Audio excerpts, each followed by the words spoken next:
हरतालिका तीज व्रत की पौराणिक कथा पढ़ने व सुनने वालों की होती है मनोकामना पूरी। भाद्रपद माह की शुक्ल पक्ष तृतीया तिथि हरतालिक तीज का व्रत किया जाता है और इस बार यह शुभ तिथि 18 सितंबर दिन सोमवार है। इस दिन विधि विधान के साथ भगवान शिव और माता पार्वती की पूजा अर्चना करते हैं और हरतालिका तीज व्रत की कथा सुनते व पढ़ते हैं। आइए जानते हैं हरतालिक तीज व्रत कथा के बारे में। हरतालिक तीज 2023 व्रत कथा हिंदी में 18 सितंबर दिन सोमवार को हरतालिका तीज का व्रत किया जाता है। ये पर्व हर वर्ष भाद्रपद माह की शुक्ल पक्ष तृतीया तिथि को मनाते हैं। इस व्रत के करने से भगवान शिव और माता पार्वती का आशीर्वाद प्राप्त होता है और जीवन के सभी कष्ट दूर होते हैं। हरतालिका तीज का पर्व भगवान शिव और माता पार्वती के अटूट रिश्तों को ध्यान में रखकर किया जाता है। इस दिन महिलाएं 16 श्रृंगार करके पूजा अर्चना करती हैं और अखंड सौभाग्य का आशीर्वाद प्राप्त करती हैं। साथ ही फिर हरतालिका तीज की कथा सुनती हैं। हरतालिक तीज की कथा सुनने व पढ़ने मात्र से भगवान शिव और माता पार्वती का आशीर्वाद प्राप्त होता है और सुख शांति और समृद्धि में वृद्धि होती है। ये कथा बहुत पवित्र मानी जाती है, इसलिए इस दिन हरतालिक तीज की कथा अवश्य सुननी व पढ़नी चाहिए। Mega electronic days, laptop, smart watch, headphones और भी बहुत कुछ पर उपयोगकर्ताओं को पाएं तकरीबन 65% तक की छूट। हरतालिका तीज की कथा, जिनके दिव्य केशों पर आकम के फूलों की माला शोभा देती है और जिन भगवान शंकर के मस्तक पर चंद्र और गले में मुंडों की माला पड़ी हुई है, जो माता पार्वती दिव्य वस्त्रों से तथा भगवान शंकर दिगंबर वेश धारण किए हैं, उन दोनों भवानी शंकर को नमस्कार करता हूँ।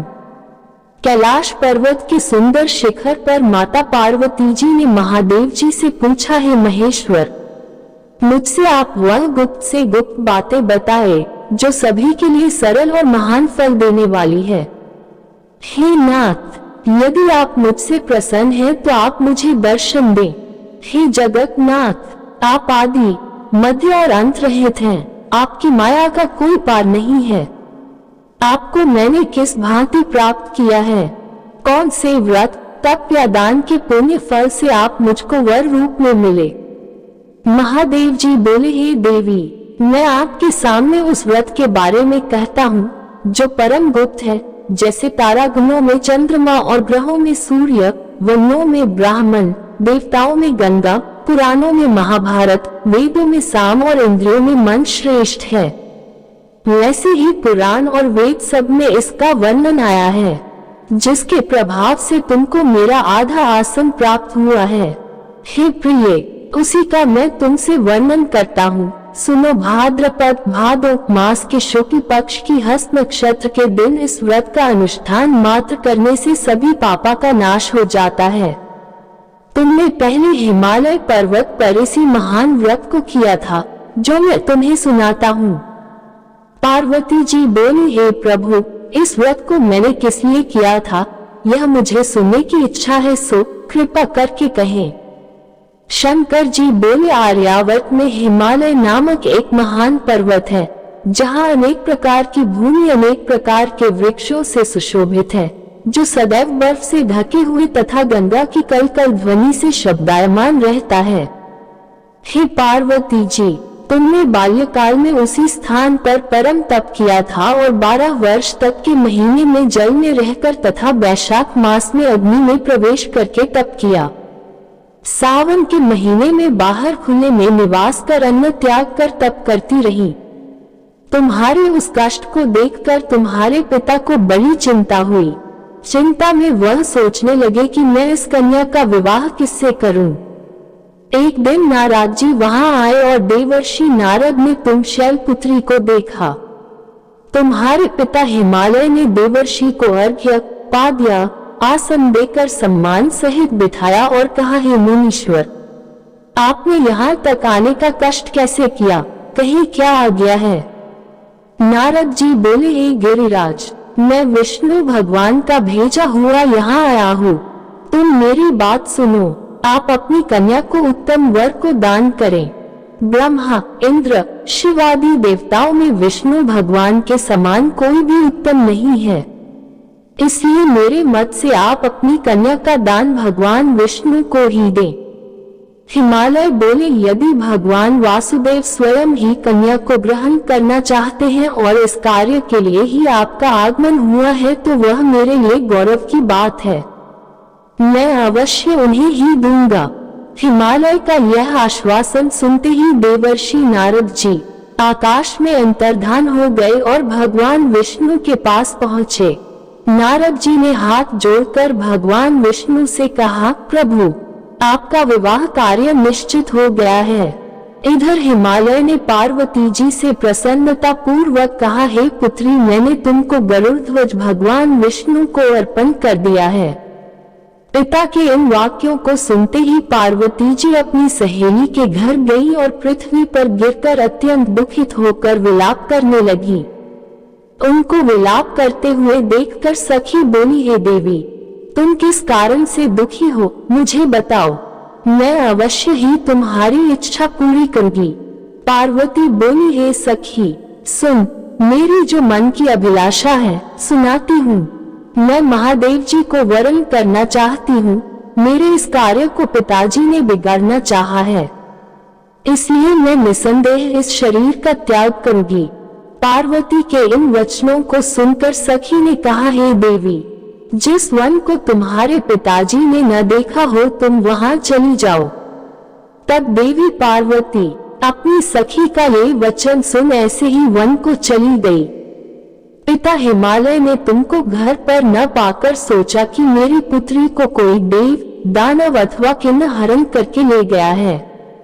मैंने नारद जी को वचन दिया था कि मैं पुत्री का भगवान विष्णु के साथ वरण करूंगा। हाय, अब ये कैसे पूरा होगा? ऐसा सोचकर वे बहुत चिंतातुर हो मूर्छित हो गए। तब सब लोग हाहाकार करते हुए दौड़े और मूर्छा दूर होने पर गिरिराज से बोले कि हमें आप अपनी मूर्छा का कारण बताओ। हिमालय बोले, मेरे दुख का कारण यह है कि मेरी रत्न रूपी कन्या को कोई हरण कर ले गया, या सर्प ने काट लिया, या किसी सिंह ने मार डाला। वह न जाने कहाँ चली गई, या उसे किसी राक्षस ने मार डाला है। इस प्रकार कहकर गिरिराज दुखित होकर ऐसे कांपने लगे जैसे तीव्र वायु के चलने पर कोई वृक्ष कांपता है। तत्पश्चात हे पार्वती, तुम्हें गिरिराज साथियों सहित घने जंगल में ढूंढने निकले। तुम भी सखी के साथ भयानक जंगल में घूमती हुई वन में एक नदी के तट पर एक गुफा में पहुंची। उस गुफा में तुम आनी सखी के साथ प्रवेश कर गई, जहाँ तुम अन्न जल का त्याग करके बालू का लिंग बनाकर मेरी आराधना करती रही। उस समय पर भाद्रपद मास की हस्त नक्षत्र युक्त तृतीया के दिन तुमने मेरा विधि विधान से पूजन किया तथा रात्रि को गीत गायन करते हुए जागरण किया। तुम्हारे उस महाव्रत के प्रभाव से मेरा आसन डोलने लगा। मैं उसी स्थान पर आ गया जहाँ तुम और तुम्हारी सखी दोनों थी। मैंने आकर तुमसे कहा, हे वराने, मैं तुमसे प्रसन्न हूँ, फिर तुम मुझसे वरदान मांग। तब तुमने कहा कि हे देव, यदि आप मुझसे प्रसन्न हैं तो आप महादेव जी ही मेरे पति हो। मैं तथास्तु ऐसा कहकर कैलाश पर्वत को चला गया और तुमने प्रभात होते ही मेरी उस बालू की प्रतिमा को नदी में विसर्जित कर दिया। हे शुभे, तुमने वहां अपनी सखी सहित व्रत का पारायण किया। इतने में तुम्हारे पिता हिमवान भी तुम्हें ढूंढते ढूंढते उसी घने वन में आ पहुँचे। उस समय उन्होंने नदी के तट पर दो कन्याओं को देखा तो ये तुम्हारे पास आ गए और तुम्हें हृदय से लगाकर रोने लगे। बोले, बेटी, तुम इस सिंह व्याघ्रादि युक्त घने जंगल में क्यों चली आई? तुमने कहा, हे पिता, मैंने पहले ही अपना शरीर शंकर जी को समर्पित कर दिया था, लेकिन आपने नारद जी को कुछ और बोल दिया, इसलिए मैं महल से चली आई। ऐसा सुनकर हिमवान ने तुमसे कहा कि मैं तुम्हारी इच्छा के विरुद्ध ये कार्य नहीं करूंगा। तब वे तुम्हें लेकर घर को आए और तुम्हारा विवाह मेरे साथ कर दिया। हे प्रिय, उसी व्रत के प्रभाव से तुमको मेरा अर्धासन प्राप्त हुआ है। इस व्रतराज को मैंने अभी तक किसी के सम्मुख वर्णन नहीं किया है। हे देवी, अब मैं तुम्हें ये बताता हूँ कि इस व्रत का ये नाम क्यों पड़ा। तुमको सखी हरण करके ले गई थी, इसलिए हरतालिका नाम पड़ा। पार्वती जी बोली, हे स्वामी, आपने इस व्रतराज का नाम तो बता दिया, लेकिन मुझे इसकी विधि और फल भी बताइए कि इसके करने से किस फल की प्राप्ति होती है। तब भगवान शंकर जी बोले, सौभाग्य की इच्छा रखने वाली महिलाओं को यह व्रत पूरे विधि विधान के साथ करना चाहिए। व्रत में केले के खंभों से मंडप बनाकर उसे वंदनवारों से सुशोभित करें। उसमें विविध रंगों के उत्तम रेशमी वस्त्र की चांदनी ऊपर तान दें। चंदन आदि सुगंधित द्रव्यों का लेपन करके महिलाएं एकत्रित हों। शंख, भेरी, मृदंग आदि बजावें। विधि पूर्वक मंगलाचार करके श्री गौरी शंकर की बालू निर्मित प्रतिमा स्थापित करें। फिर भगवान शिव पार्वती जी का गंध, धूप, पुष्प आदि से विधि पूर्वक पूजन करें। अनेकों नैवेद्यों का भोग लगावे और रात्रि को जागरण करें। नारियल, सुपारी, जमवारी, नींबू, लौंग, अनार, नारंगी आदि ऋतुफलों तथा फूलों को एकत्रित करके धूप, दीप आदि से पूजन करके कहे, हे कल्याण स्वरूप शिव, हे मंगल रूप शिव, हे मंगल रूप महेश्वरी, हे शिवे, सब कामनाओं को देने वाली देवी कल्याण रूप तुम्हें नमस्कार है। कल्याण स्वरूप माता पार्वती, हम तुम्हें नमस्कार करते हैं। भगवान शंकर जी को सदैव नमस्कार करते हैं। हे ब्रह्म रूपिणी जगत का पालन करने वाली माँ, आपको नमस्कार है। हे सिंहवाहिनी, मैं सांसारिक भय से व्याकुल हूँ, तुम मेरी रक्षा करो। हे महेश्वरी, मैंने इसी अभिलाषा से आपका पूजन किया है। हे पार्वती माता, आप मेरे ऊपर प्रसन्न होकर मुझे सुख और सौभाग्य प्रदान कीजिए। इस प्रकार के शब्दों द्वारा उमा सहित शंकर जी का पूजन करें। विधि पूर्वक कथा सुनकर गौ, वस्त्र, आभूषण आदि ब्राह्मणों को दान करें। इस प्रकार से व्रत करने वाले के सब पाप नष्ट हो जाते हैं।